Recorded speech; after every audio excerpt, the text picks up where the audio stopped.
ఇక్కడ ఎంత ఫ్రాడ్ చేస్తుంది ఈ అమ్మాయి అనేది మనకి చాలా క్లియర్ కట్గా అర్థమవుతుంది. ఈ ఫ్రాడ్ చేస్తూ ఈవిడ ఆవిడ అత్తమామలు అంటది, నా మొగుడు అంటది, నేను దగ్గర నుండి చేపించానంటది, ఇక రాష్ట్రాన్ని హీరో ఈవిడే చేసిందంట. అసలు అవును, ఆ ఇల్లంతా పాపం ఈవిడే సంపాదించిందంట. ఈవిడే పాపం అదే సినిమా చూపిస్తామాను, తర్వాత ఉయ్యాల జంపాల అన్ని ఈవిడే కష్టపడి చేసి ఈవిడే డబ్బులు సంపాదించింది. రాజ్ తరుణ్ ఈవిడ బయటకు అసలు వెళ్ళొద్దు, నువ్వు బయట ఏ పని చేయొద్దు అన్నాడంట. పాపం గోవాలోనే తిరిగని చెప్పాడట. లేకపోతే సో ఈవిడేమో ఏ పని లేదు అని చెప్పింది కదా. నేనే మ్యూజిక్ ప్రొడక్షన్ అనే పని రాసింది కదా జడ్జి గారి దగ్గర. మరి ఏ పని లేదు అని ఇప్పుడు ఎందుకు చెప్తుంది? అసలు విషయం ఏంటంటే, మీరు నెటిజన్స్ అందరూ తెలుసుకోవాల్సిన విషయం ఏంటంటే, ఈవిడ కూడా రాజ్ తరుణ్ కన్నా పెద్ద వయసు ఉన్న ఆవిడ. బేసికల్లీ ఆవిడ రాజ్ తరుణ్ కన్నా ముందే ఇండస్ట్రీలో చేపలు పడుతుంది.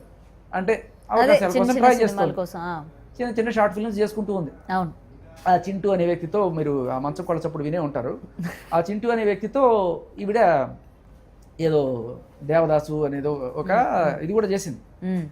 అదే చింటూ అనే వ్యక్తి ఈవిడ కలిసి అదే ఎఫ్ఐఆర్ లో ఉంటారు. ఇవి రెడ్ హ్యాండెడ్ గా డ్రగ్స్ లో దొరికిపోయింది కదా ఈవిడ. అప్పుడు ఈవిడ దొరికింది. దొరికి నీకు ఎవరు ఇచ్చారమంటే నాకు చింటూ ఇచ్చాడని చెప్పి వాడిని కూడా ఇరికిస్తే పాప వాడిని కూడా ఏవని చేశారు దాంట్లో. అంటే జైల్లో ఒక్కదాన్ని ఉంటే బోర్ కొడుతుంది, పాపం కంపెనీ ఉంటుందని ఆయన కూడా అదే సెల్ వేస్తారు అనుకుందో ఏమో. కానీ ఎందుకు సార్ ఇదంతా, ఎందుకు మొత్తం ఇంత డ్రామా ఆడాల్సిన అవసరం ఏముంది? చెయ్యండి చేశారు అని మీరు కేవలం ఇప్పుడున్న ఇల్లు కోసం. ఆవిడ 12 కోట్లు అని చెప్తుంది ఆ ఇల్లు. మరి మనం ఎన్ని కష్టాలు పడితే వస్తాయమ్మా 12 కోట్లు? అలా ఒక అబద్ధం చెప్తే వచ్చేస్తుంది కదా ఇక్కడ.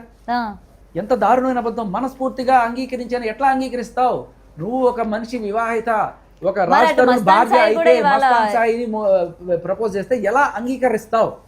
ఇవాళ మరి మస్తాన్ సాయిని కూడా అలాగే కదా పంపించారు వాడిని కూడా. అది ఏంటి? సో తర్వాత కూడా ఇలాంటి టైంలో మస్తాన్ ఫోన్కి మెసేజెస్ వచ్చాయి. సరే, ఇంకా తర్వాత ఏదో చెప్పుకుంది, ఆయనకి మెసేజెస్ వచ్చాయి, వేరే అమ్మాయిలతో ఆయనకి రిలేషన్స్ ఉన్నాయి, అది ఇది, ఇంక ఇది వర్కౌట్ కాదు అనుకున్నాను, ఇంకా దూరంగా ఉన్నాను, తర్వాత అతను నన్ను బెదిరించాడు. Whatever is immaterial to our case. ఇది మస్తాన్ సాయికి ఆవిడికి మధ్య ఉన్న కొట్లాట ఏదో దానికి మిగతాది. బట్ ఇక్కడ చాలా క్లియర్ కట్ గా ఎస్టాబ్లిష్ అవుతుంది ఏంటంటే, ఈవిడ అంగీకరించింది. నువ్వు ఒక పెళ్ళైన మహిళ, నువ్వు ఇంకొకరిని మొగుడిగా ఎలాగ అంగీకరిస్తావు? తర్వాత మస్తాన్ మోసం కూడా చేసేట ఈవిడికి వేరే అమ్మాయిలతో మాట్లాడేవాట మస్తాను. బాత్రూంలోకి వెళ్ళి ఈవిడ ఉండగా వేరే అమ్మాయిలతో మాట్లాడేవాడు అని చెప్పి రాసింది. చదువుతాను అది కూడా. ఇలా ఏవో ఫోన్లకి మెసేజెస్ రావడంతో, ఏంటి నన్ను వదిలేసావా, కొత్త అమ్మాయిలతో తిరుగుతావా అని చెప్పి నేను గట్టిగా నిలదీస్తే, తప్పు అయ్యింది, ఇక రిపీట్ చేయను అని, నా ముందు ఫ్యూచర్లో రిపీట్ చేయను అన్నాడు. ఫ్రీక్వెంట్ గా మాట్లాడుతున్నాడు ఆ అమ్మాయితో. ఇంకా రకరకాల వీడియో కాల్స్ చేసుకుంటూ చాలా చండాలం చేసేవాడు. ఆ అమ్మాయితో నాతో ఇంట్లో ఉంటూ 1 అవర్లో గొడవపడి వెళ్ళి బాత్రూంలో వీడియో కాల్స్ చేసేవాడు. ఇంత దారుణమైన మోసం చేశాడు కదా మస్తాన్ సాయి లావణ్యని కదా. చాలా దారుణమైన మోసం పాపం. ఈవిడ రాజ్ తరుణ్ భార్య, ఈవిడ మోసం చేయట్లేదు. ఈవిడ లెక్క ప్రకారం రాజ్ తరుణ్ భార్య అసలు నాకు పెళ్ళే కాలేదని చెప్పి మస్తాన్ సాయితో వెళ్ళి మస్తాన్ సాయితో చేస్తూ, అరే నువ్వు మోసం చేస్తున్నావు అని చెప్పి వాడిని అంటుంది. అంటే నీ లెక్క ప్రకారం నువ్వు పెళ్ళైన మహిళ, ఓకే, వేరే వాడితో వచ్చావు, వాడు నీకు మోసం చేస్తున్నాడు. ఇంత దారుణం కదా. న్యాయం జరగాలి అది. సో ఇక చాలా ఉందండి. బట్ బేసికల్ మనకు కావాల్సిన పాయింట్ అయితే వచ్చేసింది కదా.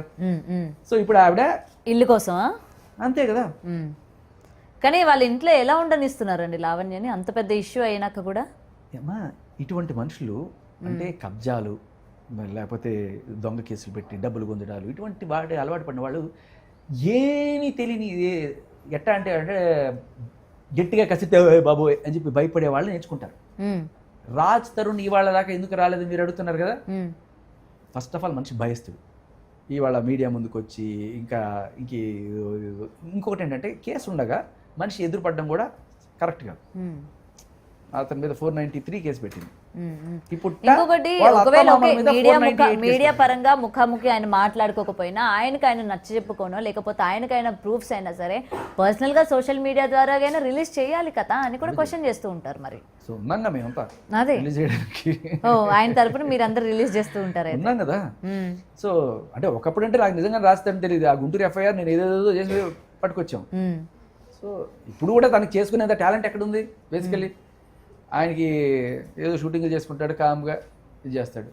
నిన్న ఫోన్ చేసినా కూడా 4-5 సార్లు ఫోన్ చేశారు. వాళ్ళ అమ్మ నాన్న రోడ్డు మీద పెట్టేశారు. కానీ ఇంట్లోకి రానివ్వను అని అంటూ నిన్నేమో ఇంట్లోకి రానివ్వలేదు, చాలా సేపు వరకు డోర్ కూడా ఓపెన్ చేయలేదు. ఈ రోజు విన్నర్ చూస్తే తల్లిదండ్రులు అంటున్నారు. మనుషులు డ్రామాలు ఎలా ఉంటుంది చెప్తా. ఇప్పుడు మీకు చాలా రోజుల క్రితం ఒక కాల్ గుర్తుండే ఉంటుంది. రాజ్ తరుణ్ తిడుతూ ఉంటుంది, ఒక పక్క పచ్చి బూతులు తిడతా ఉంటుంది. తిట్టి తర్వాత ఈవిడే పోలీసులకు ఫోన్ చేస్తూ ఉంటుంది. సో నాకు ఇది చెప్పి ఇల్లంతా ఈవిడ పగలు కొట్టేస్తూ ఉంటుంది. పగలు కొడుతుంది, రాత్రి కొడుతుంది. ఆవిడ ఓపెన్ గా సార్ ఒకటి నిన్న దాడి చేశారు అనింది కదా, 12 మంది వచ్చి, అది నిజమేనా? అదే అంటున్నా, ఒక్క సీసీటీవీ ఫుటేజ్. ఎందుకంటే సీసీటీవీ ఫుటేజ్ చూపించాలంటే కెమెరాలు ఉండాలి కదా. ఇప్పుడు అడుగుతారు కదా ఎవరన్నా, ఏది నీ సీసీటీవీ ఫుటేజ్ చూపించంటే కెమెరాలు పగిలిపోయాయి సార్, వాళ్ళు కెమెరాలు కూడా పగలు కొట్టేశారు, సాక్ష్యం లేదు. బాగుంది కదా ఐడియా. చుట్టుపక్కల వాళ్ళు కూడా ఎవరు మాట్లాడట్లా. ఇప్పుడు అదే అంటున్నా, చుట్టుపక్కల ఇళ్లలో సీసీ కెమెరాలు ఉంటాయి, కారిడార్లో కెమెరాలు ఉంటాయి, ఇన్ని కెమెరాలు ఉంటాయి కదా, చూపించు, ఒక్క సాక్ష్యం చూపించు. ఒకటైతే కొంతమంది ఆయనతో వచ్చిన మాట వాస్తవం, 12 మంది 15 మంది కాదు, ఒక 3-4 వచ్చి ఉంటారు. ఓకే. సో అది కూడా ఎందుకు వచ్చున్నారు, ఆయన ఈవిడ బాగోతో తెలుసు కదా. ఇప్పుడు వీళ్ళకి ఏదైనా ప్రీతి అనే అమ్మాయికి బలవంతంగా డ్రగ్స్ వేసిస్తుంది, వీళ్ళకి ఏంది గ్యారంటీ? ఆమె ఎత్తినూరు ముట్టుకుంటుంది కదా. నిన్న ఆవిడ చాలా రియాక్ట్ అవుతున్నారు, లేకపోతే వీళ్ళ మీద పెట్టో, లేకపోతే ఏదైనా వీళ్ళు ఏదైనా. ఇప్పుడు వీళ్ళు ఆయనేమో లేవలేని పరిస్థితిలో ఉన్నారు, ఇద్దరు. ఆవిడేమో అంత ముసలి వాళ్ళు, పెద్దవాళ్ళు, ఈవిడిని ఏమీ చేయలేరు. బట్ ఈవిడ ఏదైనా చేయొచ్చు వాళ్ళని. అందుకని కాస్త సెక్యూరిటీ అయితే కావాలి కదా వాళ్ళకి. మరి ఇక్కడ అదే అడుగుతున్నారు, అంత సెక్యూర్ లేనప్పుడు ఆ పేరెంట్స్ తో పాటు ఆమెను ఎట్లా ఉంచుతున్నారు? రేపొద్దున వాళ్ళ పేరెంట్స్ కి సెక్యూర్ లేదు, రేపొద్దున ఏది జరిగినా సరే ఎవరు బాధ్యులు అని చెప్పి కేర్ టేకర్స్ ఉన్నారు. అండ్ అక్కడ సరే ఎంతమంది కేర్ టేకర్స్ ఉన్నాయి, వాళ్ళు రోడ్డు మీదకి వచ్చినప్పుడు ఆపగలిగారా? జరిగినా ఎవరు బాధ్యులు అందరికీ తెలుసు. ఇప్పుడు వాళ్ళకి వాళ్ళ ఒంటి మీద ఈగ వాలినా ఏం జరిగినా దానికి లావణ్య బాధ్యురాలు అవుతుంది అని అందరికీ తెలుసు. సో ఆవిడ అంత రిస్క్ తీసుకోదు. ఇదివరకు అనుకో ఎవరికి తెలియదు కదా ఈ విషయం, పచ్చి బూతులు తిట్టేదట, ఎల్లు భాష. వాళ్ళ ఆవిడ అత్తామామలో చెప్పుకుంటుంది కదా. మరి నిన్న వాళ్ళ నాన్నగారు కూడా వీళ్ళదే తప్పు అన్నట్టు మాట్లాడుతున్నారు కదా, మీరు మాట్లాడారా? ఆయన చాలా అంటే ఒక నాన్నగా ఒక కూతుర్ని ఏబుల్డ్గా పెంచాలి. ఇవాళ రేపట్లో ఆడవాళ్ళకి ఏమాత్రం అవకాశాలు తక్కువ లేవు. మరి ఈవిడ సింగపూర్లోకి వెళ్ళి MBA చదివిన ఇంకా మ్యూజిక్ ప్రొడక్షన్ లేకపోతే ఏది చేసి కనీసం ఉద్యోగం చేయమని కూడా చెప్పలేడు వాళ్ళ నాన్న. లేదమ్మా, మనం సొంత కాళ్ళ మీద నిలబడకూడదు, ఇలాగే కబ్జాలు చేసి అతల వాళ్ళ మీద కేసులు పెడితే బోల్ డబ్బులు వస్తాయి, ఉద్యోగం చేస్తే నీకేం వస్తుంది? మహా అయితే నెలకి 20,000 30,000 40,000 ఏం చేసుకుంటాం మనం దీంతో? ఒక్క కబ్జా చేసామనుకో 12 కోట్లు వస్తున్నాయి కదా, అంతే కదా. ఇప్పుడు ఆయనకి ఇప్పుడు వీళ్ళ అమ్మ నాన్న లోపల రావడానికి లేదని అడ్డం పడింది, మరి ఆయనకి ఏం హక్కు ఉంది లోపల ఉండడానికి? వాళ్ళ నాన్న ఎలా ఉంటాడు?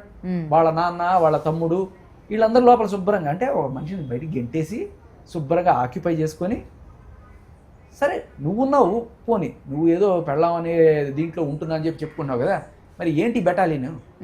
ఇప్పుడు తన పెళ్ళమే కాదని చెప్పి మీరు చూపించిన ప్రూఫ్స్ ఉన్నాయి. మరి ఇప్పుడు దీన్ని రాజ్ తరుణ్ తీసుకొని పోరాడొచ్చు కదా, ఇంకా నా పెళ్ళం కాదని తనే ఒప్పుకుంది, సో తన ఇంట్లో నుంచి బయటికి వెళ్ళాలి అంటే కోర్టు కోర్టు కోర్టు కోర్టు అంటది. అసలు ఈ కేసు కోర్టు దాకా ఎక్కడ వెళ్ళింది? ఈవిడ పెట్టిన 493 కేసు ఏదైతే ఉందో రాజ్ తరుణ్ మీద కేవలం FIR మాత్రమే అయింది, కనీసం ఛార్జ్ షీట్ కూడా నోచుకుని కేసు ఇది. ఛార్జ్ షీట్ కూడా అవ్వాలా ఇప్పటిదాకా. ఒకవేళ ఛార్జ్ షీట్ అయినా కూడా కోర్టుకు పోతే ఏమిటయ్యా ఇది అని చెప్తారు. ఇంత క్లియర్గా కనబడుతున్నప్పుడు ఇవేం మీరు ఎంక్వైరీ చేయరా?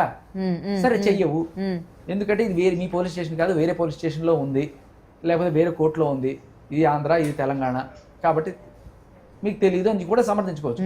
కానీ అదే నార్సింగ్ PS-లో ఇట్లాంటి కంప్లైంటే ఇదే మస్తాన్ సాయి మీద. మస్తాన్ సాయి నేను ప్రేమించుకున్నాము, పెళ్లి చేసుకుందాము అనుకున్నాము, కానీ ఇద్దరికి మధ్య మనస్పర్ధలు వచ్చాయి, అయినా కూడా వాడు నన్ను వేధిస్తున్నాడని 2024లో కంప్లైంట్ పెట్టింది.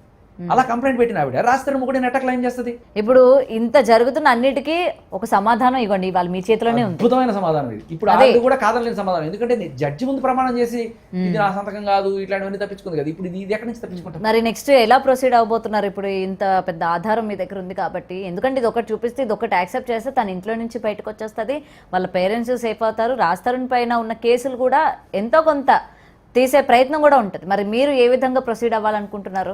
నేను వెళ్ళి కోర్టులు చుట్టూ బట్ చేయాల్సిన వాళ్ళు చేయాలి. అదే వాళ్ళ ద్వారా అంటే వాళ్ళకే అడుగుతున్నా. సుమటోగా పెట్టచ్చు. ఇప్పుడు బెట్టింగ్ యాప్స్ ఎక్కడో కనబడ్డాయి దారిలో, సార్ ఇది అందరూ తిరిగి, లేకపోతే ఒక చోట దరిద్రమైన వాల్ పోస్టర్ ఏదో ఉంది, ఇది పబ్లిక్ న్యూసెన్స్, ఇది వాళ్ళు ఎఫెక్ట్ అయ్యేది కాబట్టి డైరెక్ట్గా వాళ్ళే పెట్టాలి. కాకపోతే ఇక్కడ పబ్లిక్ అందరినీ కూడా బేవకూఫ్లు చేస్తూ అబద్ధాలు చెప్పుకుంటూ పెళ్ళయింది వీళ్ళ నా అత్త మామ, ఇది నా ఇల్లు, ఇటువంటివన్నీ చెప్తుంటే ఇది. ఇకపోతే ఈవిడ ఎప్పుడో 70 లక్షలు ఇచ్చిందంట. నా బ్యాంక్ ట్రాన్సాక్షన్స్ ఉన్నాయండి, చూపించండి. ఇప్పటి వరకు జరిగిన దానికి ఏ ప్రూఫ్స్ లేవు బయట. అదే ఇప్పుడు మనం చూపిస్తున్నాం క్లియర్ కట్గా చూపిస్తున్నాం. ఇది కాదని చెప్పమనండి.